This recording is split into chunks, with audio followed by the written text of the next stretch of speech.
હવે વાત કરીશું જામનગરની તો જામનગરમાં સીટીસી પોલીસ સ્ટેશનની ટીમે આંબેડકર બ્રિજ નીચેના વિસ્તારમાંથી ચેન સ્નેચિંગની આરોપીને પોલીસે ઝડપી પાડ્યો છે। મહત્વનું છે કે પોલીસે ચેન સ્નેચરને ઝડપી પાડ્યો છે। જિલ્લા પોલીસ અધિક્ષક અને ડીવાયએસપીના માર્ગદર્શક હેઠળ કાર્યવાહી કરવામાં આવી હતી।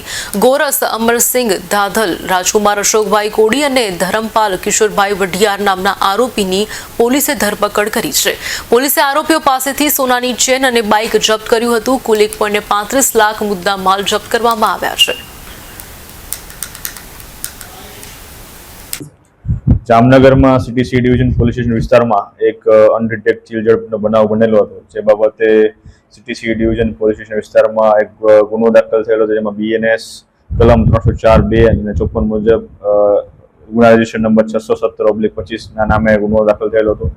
આ ગુનાના ડિટેક્શન માટે સીટીસી ડિવિઝનના સર્વેલન્સ સ્ટાફ દ્વારા અલગ અલગ હ્યુમન રિસોર્સ અને ટેકનિકલ ઇન્ટેલિજન્સની મદદ વડે કુલ 3 આરોપી, જેઓના નામ છે ગોરસ અમરસિંહ ધાધલ, રાજકુમાર અશોકભાઈ કોડી, ધરમપાલ કિશોરભાઈ વઢિયાર, આ ત્રણેય આરોપીઓને જે આનો બનાવનો મુદ્દામાલ હતો 10 ગ્રામ સોનાનો ચેન, એની સાથે તેમજ એ લોકોનો જે ચીલઝડપમાં વપરાયેલ મોટરસાયકલ જે છે એ બંનેને સાથે કુલ 1,35,000ના મુદ્દામાલ સાથે પકડી પાડવામાં આવેલા છે અને આ અનડિટેક્ટ ગુનાને ડિટેક્ટ કરવામાં આવેલો છે।